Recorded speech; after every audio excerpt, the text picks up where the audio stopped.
Sous la pluie de Paris, une silhouette s'avance, fragile, presque irréelle. Puis une voix s'élève, celle que le monde croyait peut-être perdue à jamais. Mais derrière ces quelques minutes de lumière, combien d'années de mensonges, de deuils et de douleurs ont été enfouis dans le silence. Céline Dion n'est pas revenue seulement pour chanter. Elle est revenue pour affronter ce qui, depuis longtemps, tentait de lui voler son corps, sa voix et jusqu'au droit d'espérer. Avant les robes de scène, les salles combles et les ovations, il y eut une maison trop petite pour 14 enfants. À Charlemagne, au Québec, Céline grandit dans une pauvreté que la musique semblait adoucir. Dans cette famille immense, chacun apprenait très tôt à céder sa place. Les lits manquaient, l'espace aussi, et certaines nuits, les plus jeunes dormaient dans des tiroirs ouverts comme des berceaux improvisés. Mais au cœur du dénuement, une richesse circulait de pièce en pièce, les chansons. Céline était la dernière, la plus frêle, celle que l'on remarquait moins par sa présence que par sa voix. À l'école, pourtant, cette voix ne la protégeait pas. Son corps maigre, ses dents irrégulières, son visage encore maladroit, devenaient des armes entre les mains des autres enfants. On la surnommait parfois « vampire », un mot cruel, lancé comme une plaisanterie, mais qui resta longtemps dans son cœur. Alors, Céline se réfugia là où personne ne pouvait la blesser, dans la musique.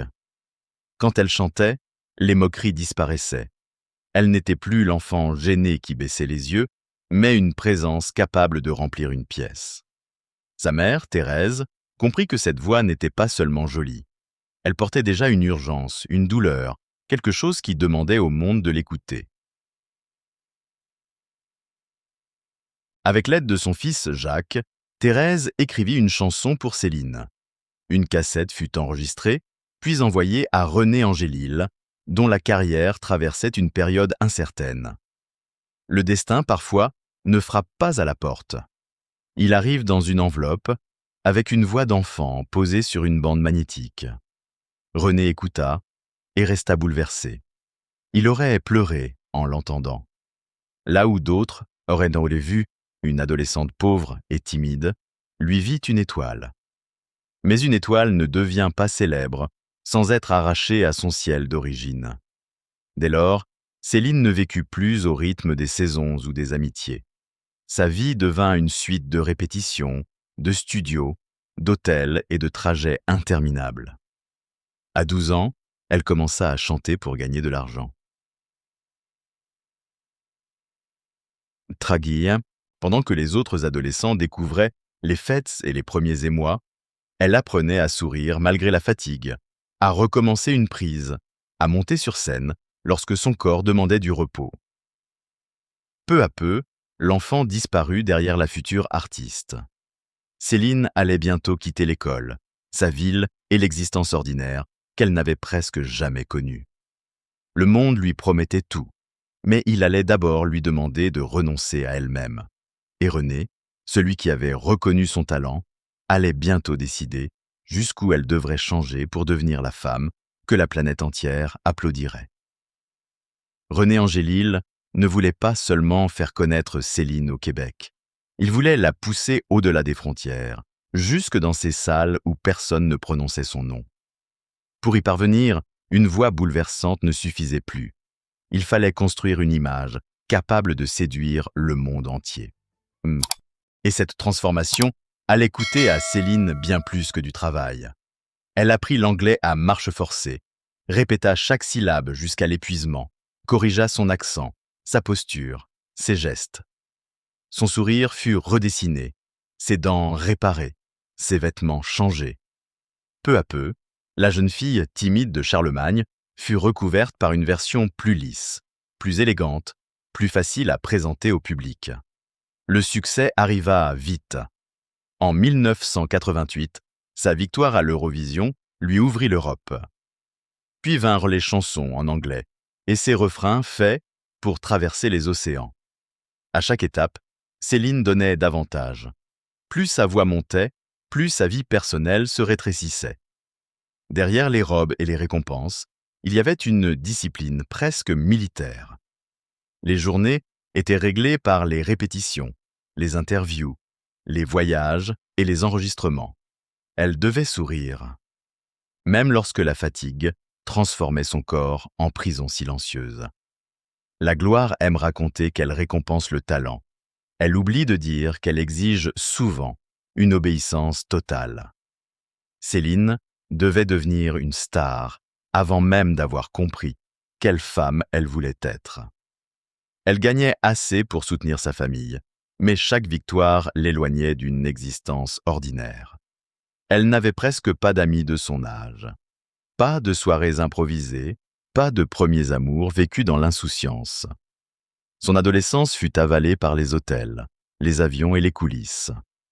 Là où les autres apprenaient à choisir, Céline apprenait à répondre aux attentes. Et au centre de tout se trouvait René. Il choisissait les chansons, négociait les contrats, protégeait son image, décidait quand elle devait avancer ou attendre. Il connaissait les règles d'un monde dont elle ignorait les dangers.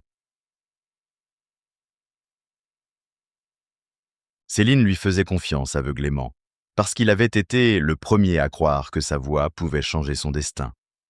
Mais cette confiance allait franchir une frontière plus intime. L'homme qui dirigeait sa carrière devenait aussi celui dont elle cherchait le regard après chaque chanson. Sans s'en rendre compte, Céline ne construisait pas seulement une légende. Elle liait son avenir, son cœur et toute sa sécurité à une seule personne. Lorsque le monde commença à l'applaudir, une vérité naissait dans l'ombre. La jeune femme capable d'émouvoir des millions d'inconnus n'avait jamais appris à aimer librement, sauf auprès de l'homme qui avait façonné sa vie. Au fil des années, René Angélil cessa d'être seulement l'homme qui guidait la carrière de Céline. Il devint celui qu'elle cherchait dans chaque coulisse, le premier visage qu'elle voulait voir après une chanson. Entre eux, l'admiration avait changé de nature, jusqu'à devenir un amour que ni la différence d'âge, ni les regards extérieurs ne pouvaient effacer. Cette histoire provoqua pourtant des questions. René était son manager, son mentor, l'homme qui décidait de ses contrats et de son image. Leur lien portait une contradiction. Il était à la fois son refuge et celui qui avait façonné son existence. Mais pour Céline, une certitude demeurait. René était son premier amour, son unique amour, celui qu'elle disait n'avoir jamais remplacé. Lorsqu'ils se marièrent, le monde vit une cérémonie éclatante. Céline, elle, croyait entrer enfin dans la vie dont elle avait été privée. Après les hôtels, les avions et les scènes, elle voulait une maison, des habitudes simples, des enfants. Même ce rêve allait lui demander de souffrir. Les traitements commencèrent, puis vinrent les attentes interminables. Chaque tentative de fécondation portait une promesse, puis parfois un silence insupportable.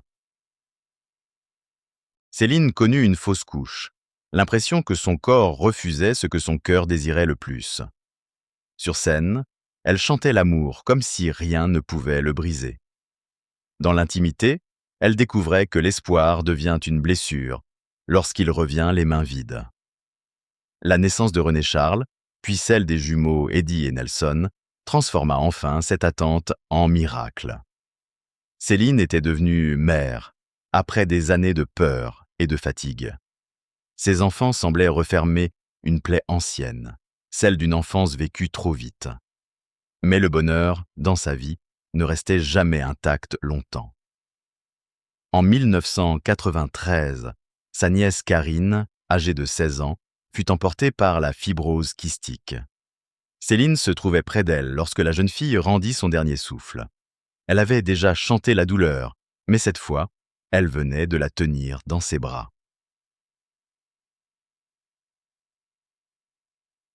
De cette perte naquit Vol, une chanson qui ressemblait moins à un adieu qu'à une prière. Céline y demandait à Karine de partir sans peur, vers un lieu où la souffrance ne pourrait plus l'atteindre. Une vérité se cachait derrière chaque mot. Aimer quelqu'un de toutes ses forces ne suffit pas toujours à le retenir. Céline pensait encore que René, lui, resterait. Il était l'homme qui avait construit son rêve, le père de ses enfants, le centre autour duquel tout semblait tenir. Mais au moment où leur famille paraissait enfin complète, une annonce médicale allait pénétrer leur maison. Et cette fois, aucune chanson, aucun succès, aucune promesse ne pourrait empêcher la peur de s'installer. En 1999, un mot tombe dans la vie de Céline et de René comme une porte qui se referme. Cancer. Pendant des années, René avait été celui qui décidait, protégeait et rassurait. Là, soudain, l'homme qui tenait tout debout devenait celui qu'il fallait soutenir. Céline suspend sa carrière. Elle quitte les projecteurs pour les couloirs d'hôpital, les traitements, l'attente, les repas donnés avec patience, les nuits sans sommeil. Le public voit une star disparaître. Elle, de son côté, voit son mari lutter pour respirer, parler, avaler, vivre encore un jour. Les rendez-vous médicaux remplacent les répétitions. Les silences deviennent plus lourds que les chansons. Céline apprend à sourire devant ses enfants, alors que la peur habite chaque pièce. Elle comprend alors que l'amour n'est plus seulement une promesse, c'est rester lorsque le corps de l'autre commence à céder. Lorsque la maladie recule, l'espoir revient. Céline remonte sur scène, convaincue qu'ils ont gagné du temps. Mais le temps ne rend jamais ce qu'il prend. Le cancer revient, plus cruel, plus obstiné. Bien. René s'affaiblit, et la femme qui s'était toujours appuyée sur lui doit apprendre à devenir son propre pilier. Le 14 janvier 2016, René s'éteint. Avec lui disparaissent son mari, son mentor, son confident, l'homme qui avait entendu dans une cassette la voix que le monde entier finirait par reconnaître. Céline ne perd pas seulement un amour, elle perd la personne qui avait construit toute sa vie. 2 jours plus tard, alors que le deuil n'a même pas eu le temps de prendre forme, son frère Daniel meurt à son tour d'un cancer. 2 départs, 2 blessures, presque sans espace pour respirer entre elles. Certaines douleurs arrivent seules, d'autres viennent en foule, comme si le destin voulait vérifier jusqu'où un cœur peut tenir avant de se briser. Céline doit pourtant rester debout. 3 garçons la regardent. René Charles, Eddie et Nelson viennent de perdre leur père, et leur mère refuse qu'ils perdent aussi leur sécurité. Elle pleure loin de leurs yeux, puis revient leur dire que tout ira bien, même lorsqu'elle n'en croit pas un mot. Les années suivantes, d'autres absences s'ajoutent. Son père, puis sa mère, des proches et des collaborateurs. Chaque disparition arrache un morceau du décor. Et pendant que le public interprète sa maigreur, ses silences ou ses annulations comme les conséquences du deuil, quelque chose d'autre progresse dans son corps. Sa voix se bloque parfois. Ses muscles se contractent sans prévenir. Elle invoque une fatigue, une infection, un problème de sinus, puis elle retourne sourire face aux caméras. Personne ne sait encore que derrière ces excuses se cache un secret plus terrifiant que tout ce qu'elle vient de perdre. Un soir, au milieu d'une chanson qu'elle connaît depuis toujours, quelque chose se brise. L'air n'entre plus comme avant. La gorge se referme, les muscles tirent, la note attendue ne vient pas. Face à des milliers de regards, Céline Dion sourit pourtant, puis elle tend le micro vers le public, comme si ce geste faisait partie du spectacle. Personne ne comprend qu'elle vient d'éviter l'effondrement. Lorsque sa voix refuse d'obéir, elle laisse parfois la foule chanter à sa place. Lorsqu'une crise approche, elle parle de sinusite, de fatigue, d'un refroidissement. Chaque excuse protège la légende, mais enferme davantage la femme. Pendant près de 17 ans, les symptômes apparaissent, disparaissent, puis reviennent plus violents. Les pieds se figent, le dos se raidit, la poitrine se contracte. Parfois, sa gorge lui donne l'impression d'être serrée par une main invisible. Pourtant, elle continue, parce qu'elle a appris très jeune qu'un artiste ne doit jamais montrer le prix réel de la perfection. Le mensonge devient alors une seconde maladie. Elle ne ment pas pour tromper ceux qui l'aiment, mais pour ne pas les perdre. Elle redoute que les producteurs cessent de lui faire confiance, que les spectateurs pensent qu'elle est finie, que ses enfants comprennent combien leur mère a peur. À force de cacher la vérité, elle ne reconnaît presque plus la personne qui sourit devant les caméras. En décembre 2022, elle prononce enfin le nom qui explique ce cauchemar, le syndrome de la personne raide. Une maladie neurologique rare, capable de provoquer une rigidité extrême et des spasmes si violents qu'ils peuvent blesser le corps. Chez une chanteuse, l'atteinte de la poitrine, du souffle et du larynx n'est pas seulement une souffrance. C'est une menace contre son identité entière. Dans le documentaire consacré à son combat, le masque tombe. Une crise traverse son corps. Ses membres se figent, son visage se crispe, elle reste consciente mais prisonnière d'elle-même. Autour d'elle, l'équipe médicale intervient. Puis viennent les larmes, celles d'une femme qui comprend que sa propre voix peut lui être arrachée sans avertissement. La tournée est interrompue, puis les dernières dates sont annulées. Le monde découvre enfin pourquoi Céline disparaissait. Ceux qui avaient commenté sa maigreur, accusé ses silences ou inventé des scandales doivent regarder une vérité plus cruelle. Ils jugeaient une femme qui se battait déjà pour rester debout. Mais même ce secret révélé ne montre pas encore sa peur la plus profonde. Perdre la scène serait une tragédie. Perdre la possibilité de protéger ses 3 fils, après qu'ils ont déjà perdu leur père, serait pour elle une condamnation bien plus terrible. Depuis la mort de René, Céline n'est plus seulement une chanteuse blessée. Elle est une mère qui avance, avec 3 regards posés sur elle.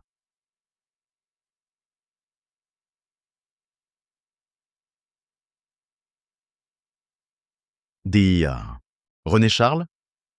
Eddie et Nelson ont déjà appris trop tôt ce que signifie perdre un père. Alors, lorsque la maladie commence à enfermer son corps, une peur s'installe, celle de les abandonner à leur tour. Les crises ne préviennent pas. Elles surgissent dans une conversation, au moment où personne ne s'y attend. Les muscles se bloquent, la respiration devient difficile, le corps refuse d'obéir. Et parfois, ses fils assistent à cette scène qu'aucun enfant ne devrait voir. Leur mère consciente, mais prisonnière d'elle-même. Céline doit leur expliquer comment réagir, qui appeler, quoi faire si elle ne peut plus parler. Chaque consigne ressemble à une leçon de survie. Pourtant, devant eux, elle s'efforce de sourire. Elle répète que tout ira bien, même lorsque son cœur doute de ses mots. Car une mère peut cacher ses larmes, mais elle ne peut pas empêcher ses enfants de sentir la peur qui traverse la maison. Pendant longtemps, elle a voulu les protéger par le silence. Mais le silence ne protège pas toujours. Il transforme l'inquiétude en monstre invisible. Céline comprend peu à peu qu'elle ne doit plus jouer la femme invincible. Elle doit leur montrer que demander de l'aide n'est pas une défaite, que la fragilité n'efface ni l'amour ni le courage. Commence alors une lutte quotidienne. Thérapie physique, exercice respiratoire, entraînement vocal, médicaments, mouvements répétés jusqu'à l'épuisement. Chaque geste autrefois naturel devient une victoire. Tenir debout, marcher sans crainte, retrouver une note, respirer sans sentir la poitrine se refermer. Tout doit être reconquis. Il n'existe pourtant aucune promesse de guérison totale. Les progrès peuvent être suivis d'un recul brutal. Un jour, la voix revient presque intacte. Le lendemain, le corps rappelle qu'il reste le maître. Mais Céline ne travaille plus seulement pour remonter sur scène. Elle travaille pour parler avec ses fils, rire à table, demeurer présente dans leur vie. Ses enfants deviennent sa raison de résister. Là où la gloire exigeait autrefois la perfection, l'amour familial ne lui demande qu'une chose: rester, même diminuée, même tremblante, même incapable de chanter comme avant. Alors Céline formule une promesse qui ressemble à un défi lancé au destin. Si elle ne peut plus courir, elle marchera. Si elle ne peut plus marcher, elle rampera. mais elle ne s'arrêtera pas. Pendant longtemps, cette phrase ne fut qu'une lumière fragile, au bout d'un couloir sombre. Puis, un soir à Paris, le monde vit apparaître une silhouette au-dessus de la ville. Et soudain, cette promesse cessa d'être une simple parole. Le 26 juillet 2024, Paris retient son souffle. Tout en haut de la tour Eiffel, sous un ciel chargé de pluie, une silhouette apparaît dans une robe étincelante. Pendant quelques secondes, le monde ne voit plus la maladie, les annulations ni les années de silence. Il voit Céline Dion. Lorsqu'elle commence à chanter l'hymne à l'amour, chaque note semble traverser bien davantage qu'une cérémonie. Elle porte les nuits de douleur, les exercices répétés jusqu'à l'épuisement, la peur de ne plus pouvoir respirer au bon moment. Ce n'est pas la démonstration d'une femme guérie. C'est le geste immense d'une femme qui accepte de monter sur scène, sans savoir si son propre corps la laissera aller jusqu'au bout. Autrefois, Céline chantait pour prouver qu'aucune note ne lui résistait. Ce soir-là, elle chante pour montrer qu'une vie brisée peut encore produire de la lumière. Sa voix n'efface pas le syndrome de la personne raide. Elle ne ressuscite ni René, ni Daniel, ni les êtres chers disparus. Mais elle transforme quelques minutes de musique en réponse à toutes les fois où le destin lui avait ordonné de se taire. Après cette apparition, l'espoir renaît. Céline recommence à envisager la scène, non plus comme un territoire à conquérir, mais comme un lieu qu'elle doit apprivoiser avec prudence. Chaque répétition est surveillée, chaque mouvement calculé, chaque progrès accueilli sans certitude. Revenir ne signifie pas redevenir celle d'autrefois. Cela signifie accepter une nouvelle version de soi. Et tandis qu'elle tente de reconstruire son avenir artistique, les absences continuent de l'accompagner. Jim Steinman, l'auteur lié à l'un de ses titres les plus puissants, n'est plus là. D'autres visages de son âge d'or se sont éloignés ou ont disparu. Chaque départ emporte une voix, un souvenir, un morceau de cette jeunesse où tout semblait encore possible. Pourtant, Céline refuse de vivre seulement parmi les fantômes. Derrière elle se trouvent 3 fils qui ont vu leur mère tomber, trembler, puis se relever. Devant elle, un public qui ne réclame plus la perfection, mais la vérité. René n'est plus là pour lui indiquer le chemin. Pour la première fois, elle avance sans celui qui avait choisi ses chansons, protégé ses pas et partagé toute sa vie. La femme qui revient n'est donc pas la diva invincible que le monde connaissait. Elle est plus fragile, plus prudente, parfois terrifiée, mais infiniment plus libre. Elle ne promet pas que son corps ne la trahira plus. Elle promet seulement de ne plus disparaître derrière des excuses. Sur la tour Eiffel, Céline n'a pas vaincu la maladie. Elle a accompli quelque chose de plus rare. Elle a refusé de lui abandonner la dernière parole. Céline Dion n'a pas seulement survécu au deuil, à la maladie et au silence. Elle a appris à vivre avec eux, sans leur offrir le pouvoir de définir sa fin. Sa plus grande victoire n'est pas d'avoir retrouvé une scène, mais d'avoir osé revenir avec ses blessures visibles. Car le courage ne consiste pas à ne jamais tomber. Il consiste à se relever quand le corps, le destin et la peur vous ordonnent de disparaître. Et tant que sa voix trouvera un souffle, son histoire ne sera jamais terminée.